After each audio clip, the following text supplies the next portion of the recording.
Hi everyone, I'm Sharon Cook. I'm from the String Along Quilt Guild. I am also a Sulky online instructor from the brand Sulky, and so I am certified to teach some of the classes. And this is actually one of the items that we would have be able to teach in one of our classes. And this is called the 3D Travel Tray. So this is what the project is of the month for our String Along Quilt Guild. And so as you can see, I've got some threads in here. The one I'm going to be making today is actually going to be my thread catcher that I'm going to be taking with me to retreat. And this is the sample that I made that I want to be able to show you. Now, the reason why it's called a travel tray is you could see that we have it in its already tray form, but what's pretty cool about this, since I put snaps on it, the snaps will let it lay down flat, and so then you can just pack it flat within your bags or materials or whatever. And this is really nice, especially if you're on vacation and you know that you want to store some things next to you on the bed. You don't want things rolling over. If you take your watch off, if you take any earrings or other jewelry off, and you can have it right there next to you on the little nightstand there. But another great thing that you can use this for is for your keys. I made one for my son using some different kinds of prints because he is a hunter. And so I made some with some hunting motif fabric on there. And they put it right by their front door on the little end table right there, and they just toss their keys in there. So I'm also making another one for our kitchen. I just bought some cupcake fabric, and I'm going to be making that for our kitchen so we can throw our keys in there so we know that we don't have to keep searching for our keys. So this has a lot of different uses. You can use it as a little gift bag. When Mother's Day is coming up, you could put some little gifts in here and package it up. This would be kind of cute because this could be used for so many different things. So I'm going to go through the directions on how to do this. It is super easy. The hardest part is just going to be actually ironing on the stabilizer. And the stabilizer I used was Sulky.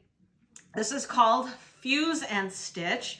And it's a very thick product here, very sturdy. And one of the sides, these are my scraps that I had left from cutting numerous ones out. So you could see it's very sturdy. One of the sides, I don't know if you can tell, it is shiny. That's going to be the adhesive side, and this is going to be the side we iron. And the hardest part, honestly, is making sure you have a hot enough iron to be able to fuse it to the wrong side of your fabric. So all you have to do is start with 2 squares. And I have chosen in both of these cases to use different colors. And once you use 2 different colors, then you have to decide, well, what's going to be the outside, what's going to be the inside. So in this case, I'm going to have the teal color is going to be on the outside, and I have, this is my thimbles here, and this is going to be on the inside. And like I said, this is going to be, I'm going to be taking this with me to retreat, and it packs really nice and all that. So let's go through the directions. This one was made from an 11-inch square, where I started with, and this one, you know what, I didn't quite have a wide enough piece, so I went with a 10-inch square on this one. But honestly, you can use any shape square, any size square between 10 inches and 12 inches, and that'll give you something approximately this size here. So that's what I'm going with. And so the first thing you're going to do is you're going to cut out your Fuse and Stitch from Sulky here, or if you have something else at home that is equally good. But then I fused it to the back side of this. And once again, you really need a very hot iron. And when you are ironing it, you do have to let it set for a while and push on it and then pick it up and set. So I count to 20 or something like that, or sing the ABC song. I kind of get bored after a while. But so that's the hardest part, honestly, of doing this, is making sure it's fused very well. So you can see it's pretty doggone sturdy here. And that's what we want, because we want it to be able to have some shape when we form the corners here.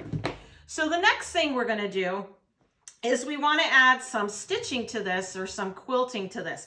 Now there's no batting in between this or anything like that, but we do want to add some decorative stitching on here. So as you can see on this one, I'm hoping you can see that. I actually went with some metallic thread, which is pretty cool. And you can see on the inside there, hopefully you could see the metallic thread. All right. This metallic thread is actually called Hollow Shimmer. And this is, once again, by Sulky, since I'm a Sulky instructor now. And what's nice about these is once you understand the gist of sewing with these, it's honestly, it's quite easy. In the past, I've had such horrible luck being able to sew with metallic threads, but once I learned the secrets to that, oh my God, I mean, I just keep wanting to add more and more to this.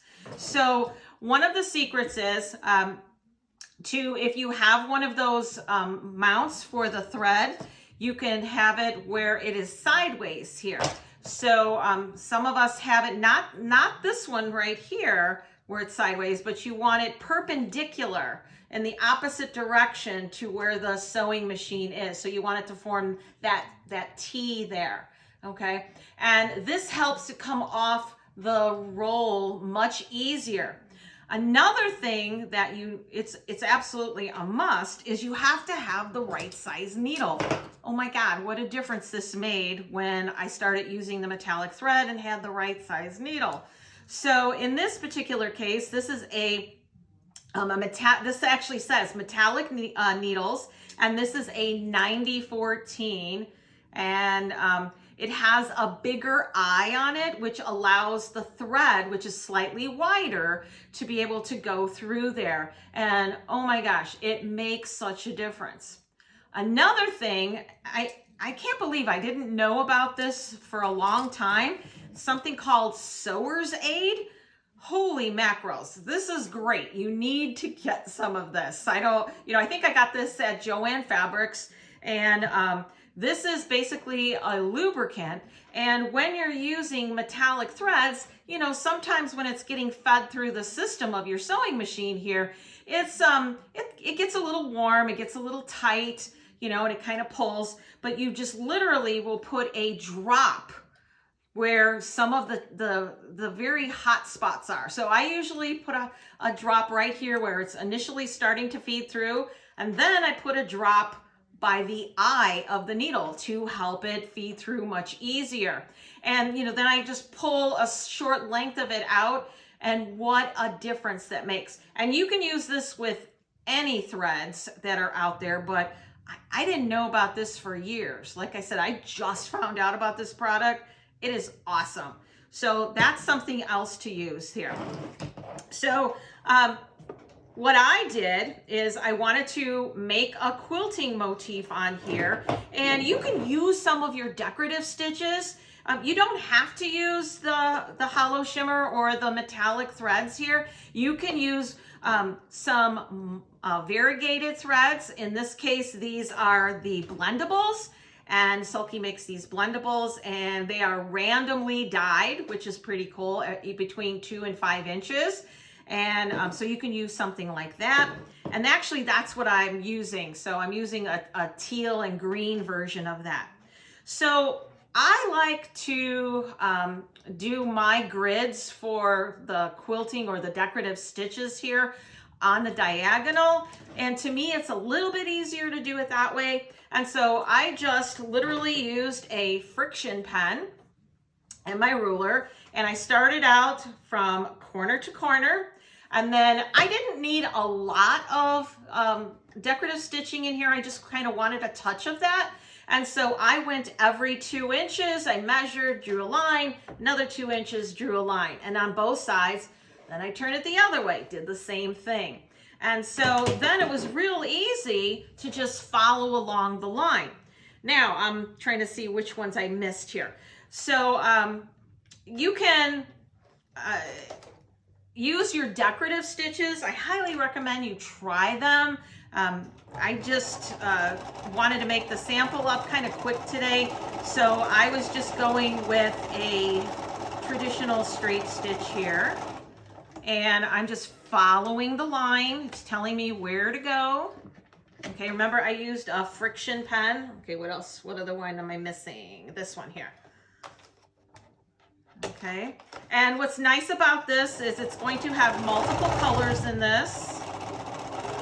And so teals and blues and greens in here. So it's going to kind of pick up some other colors.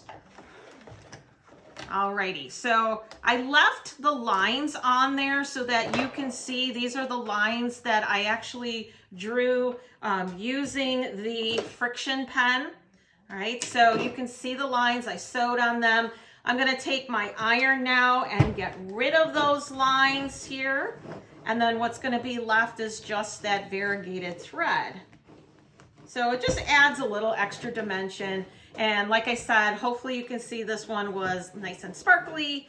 And I like the sparkle too, so that was fun. I'm just not very good at figuring out some of these decorative stitches on my sewing machine. So I just kind of went with the straight stitch here. So here we have it. And you can see, you know, if you look kind of carefully, you can see some variegated colors in here. Now the next part is just literally to sew the two pieces together. So you want to do right sides together. And I just use that 1/4 inch all around.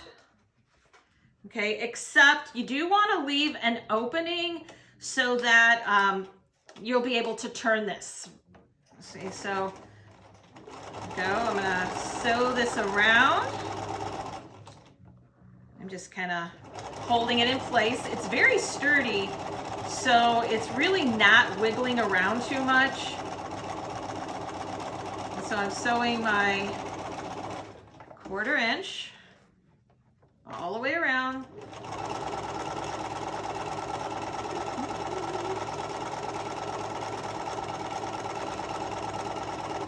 Okay, and then what you're going to do is you're going to be turning that, and then when you turn that, you want to make sure that you are going to be taking the corners and kind of helping the corners along there. So I'll show you what I mean. So that when we're turning it inside out, or back right side out, I guess I should say, that we will have some nice corners. You definitely want to make sure that you are doing the corners real nice, because that's going to make a difference. And this is not my words, but I heard this from somebody, where somebody goes, "Oh, that's pretty nice. You made that?" Or, "Oh, you made that?" So that's what they say. So these are the things that you want to keep in mind. So I just sewed around almost all of it. I'm just leaving a small opening.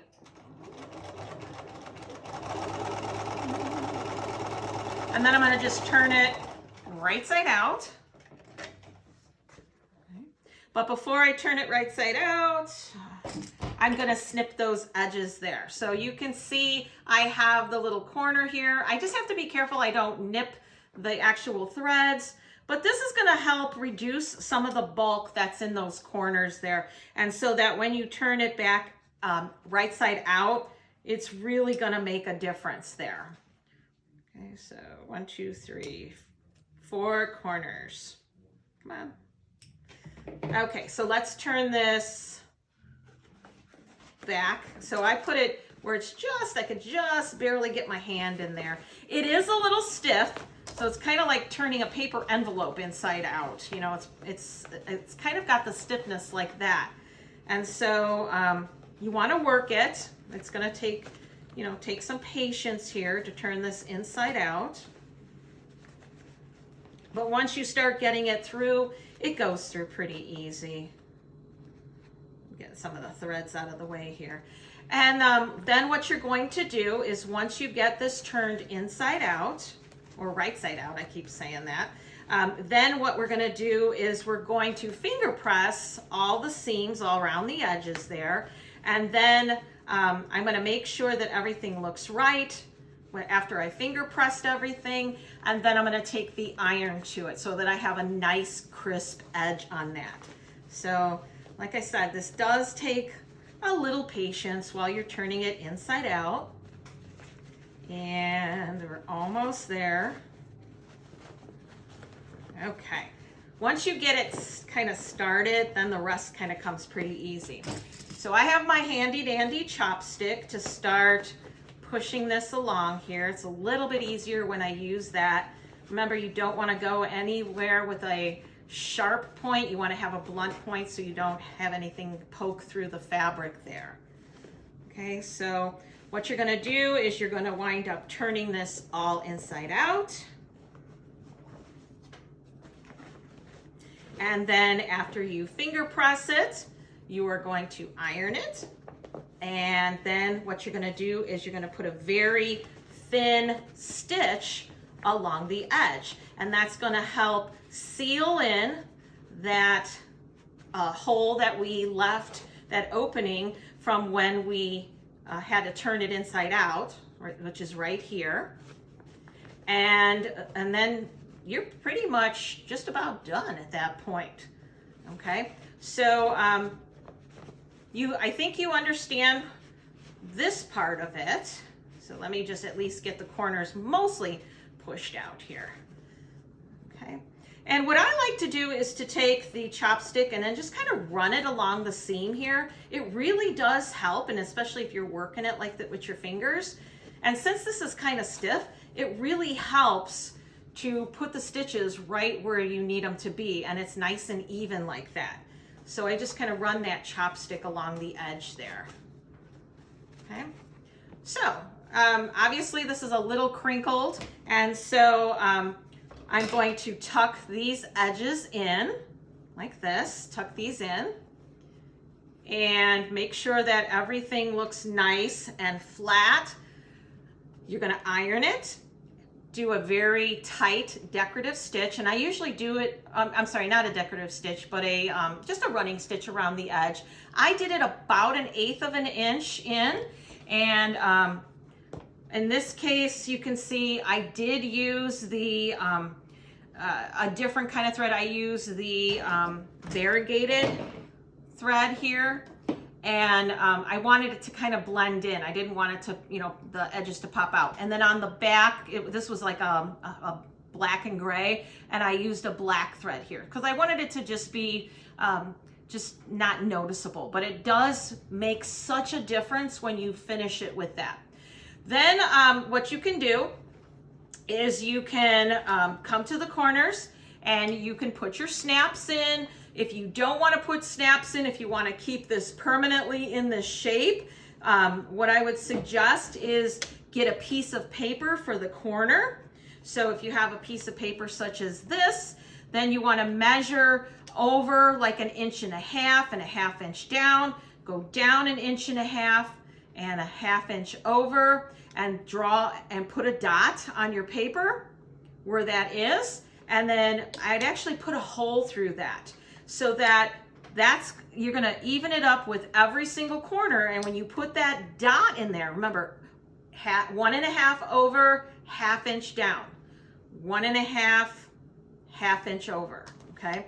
And then you put 2 dots in your paper, and then, I can kind of show you. And then that's gonna be where you are going to take a marker or something like that, and that is where you are going to be wanting to put your snaps. Okay, so I will show with the friction pen here. We have here and here.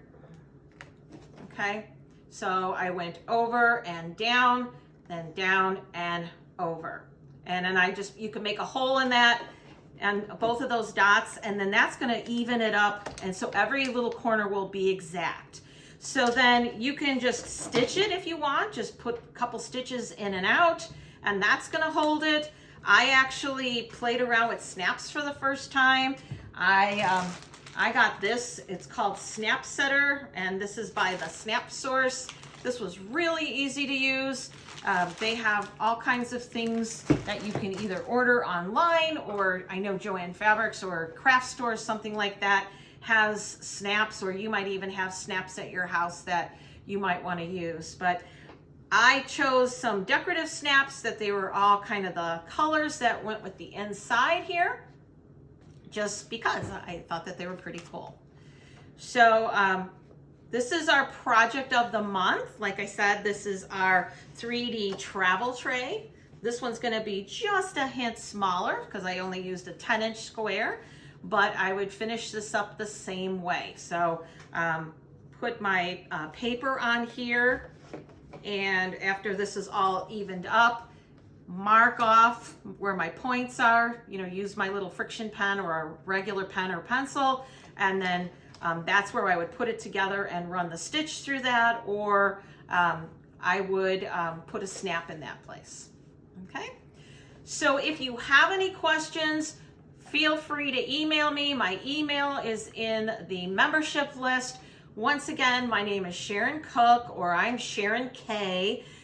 Cook is spelled K-O-C-H. We pronounce it Cook. And this is your project for the month. So I hope you make it. It's really easy. And let me know. Post some pictures up there on our website. And I'm hoping that, or our Facebook page. And I hope you make them. Thanks.